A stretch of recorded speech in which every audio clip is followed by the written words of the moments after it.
ఈనాటి ఈ కార్యక్రమానికి విచ్చేసినటువంటి గౌరవ ముఖ్యమంత్రి మన పాలమూరు బిడ్డ శ్రీ రేవంత్ రెడ్డి గారు, అదేవిధంగా మన ఇన్ఛార్జ్ మంత్రి దామోదర రాజనరసింహ గారు, మన జిల్లా మంత్రులు జూపల్లి కృష్ణారావు గారు, శ్రీహరి గారు, అదేవిధంగా అజరుద్దీన్ గారు కూడా వచ్చినారు, ఇంతకుముందు కనపడ్డారు. మరి వేదిక మీద ఉన్నటువంటి మరొక పార్లమెంట్ సభ్యుడు, నాగర్ కర్నూలు పార్లమెంట్ సభ్యుడు మల్లు రవి గారు, స్థానిక శాసనసభ్యులు ఎన్ఎం శ్రీనివాసరెడ్డి గారు, జడ్చల్ల శాసనసభ్యులు అనిరుద్ రెడ్డి గారు, ఉమ్మడి జిల్లా నుంచి విచ్చేసినటువంటి శాసనసభ్యులకు, శాసన మండలి సభ్యులకు, వేదిక మీదటువంటి పెద్దలకు, వేదిక ముందున్నటువంటి అక్క చెల్లెళ్లకు, అన్న తమ్ములకు, మీడియా మిత్రులకు అందరికీ కూడా నా యొక్క నమస్కారాలు తెలియజేస్తా ఉన్నాను. ఈరోజు పాలమూరు జిల్లా యొక్క అభివృద్ధి లక్ష్యంగా మన పాలమూరు బిడ్డగా ఈ రాష్ట్రానికి ముఖ్యమంత్రిగా ఉన్నటువంటి రేవంత్ రెడ్డి గారి మీద ఒక పెద్ద బాధ్యత ఉంది మన పాలమూరు యొక్క అభివృద్ధి పైన. గతంలో ఎవరు ముఖ్యమంత్రులైనా ఏ జిల్లా వాళ్ళు ఆ జిల్లాకు చేసుకోవడం, ఏ ప్రాంతం వాళ్ళు ఆ ప్రాంతానికి చేసుకోవడం, ఆ ప్రాంతాల అభివృద్ధి చెందిన కానీ మన పాలమూరు జిల్లాని ఎవ్వరు కూడా పెద్ద ఎత్తున ఈ కరువు జిల్లాను అభివృద్ధి పరచాలనేటువంటి ఆలోచన ఆనాడు ఎవరికి లేదు. విద్యలో కానీ, వైద్యంలో కానీ, ఇన్ఫ్రాస్ట్రక్చర్లో కానీ.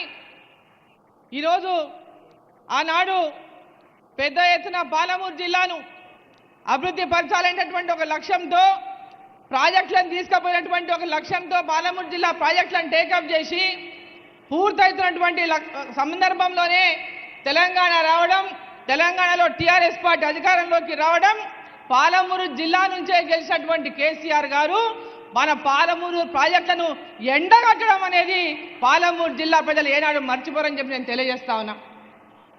పాలమూరుకి ఈరోజు ముఖ్యంగా పాలమూరు జిల్లాలో పెండింగ్లో ఉన్నటువంటి ప్రాజెక్టును పూర్తి చేయలేదు. పాలమూరు రంగారెడ్డి ప్రాజెక్టును ఆనాడు వెనుకబడిన జిల్లాలో పాలమూరు రంగారెడ్డి ప్రాజెక్టును టేకప్ చేస్తేనే తప్ప పాలమూరు జిల్లా మొత్తం సస్యశ్యామలం అవుతుంది. పాలమూరు రంగారెడ్డి కావాలని పట్టుబట్టి ఆనాడు ఆ ప్రాజెక్టుకు జీవోని ఇప్పించిన సందర్భంగా అధికారంలోకి వచ్చినటువంటి టీఆర్ఎస్ పార్టీ ఆ జీవోను ఉపయోగించుకొని తమే గొప్ప కార్యక్రమం చేపట్టిన తామే పాలమూరు రంగారెడ్డి తీసుకొచ్చినట్లు, తామే పాలమూరు రంగారెడ్డి 3 ఏళ్లలో పూర్తి చేస్తామనే మాటలు చెప్పి పాలమూరు ప్రజల్ని మోసం చేసింది. ఈరోజు పాలమూరు జిల్లాలో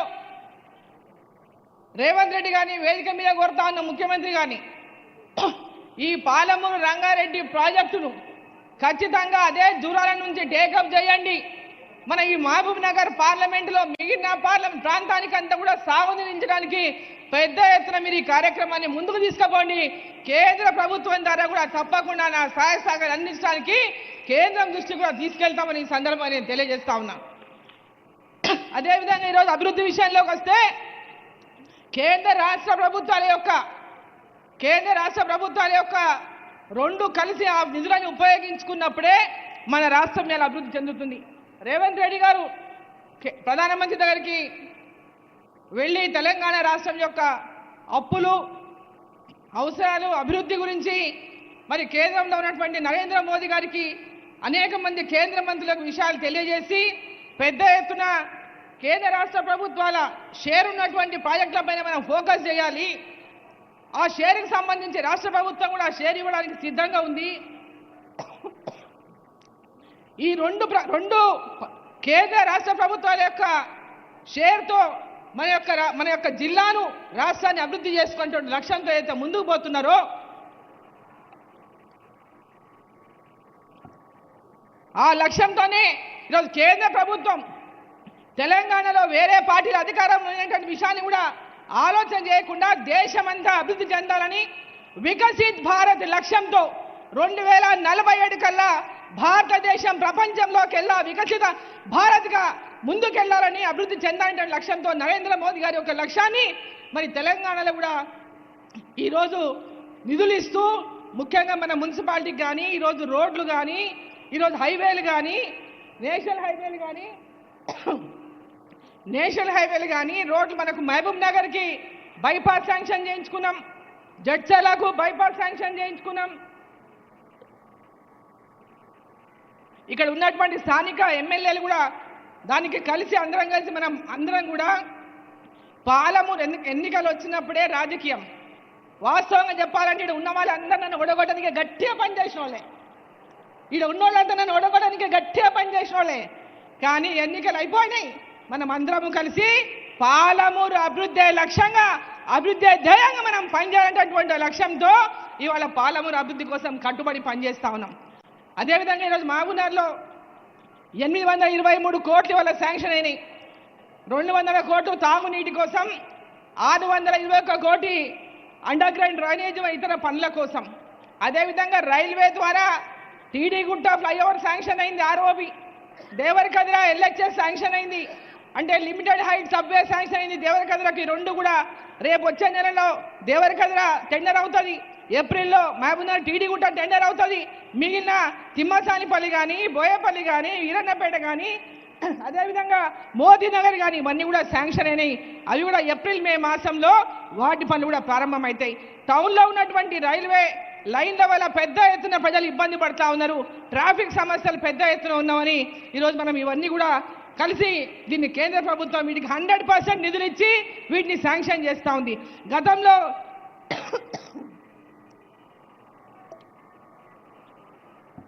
రైల్వే ఓవర్ బ్రిడ్జ్లు కట్టాలన్నా, ఆర్యూబులు కావాలన్నా స్టేట్ గవర్నమెంట్ షేర్ ఇచ్చేది.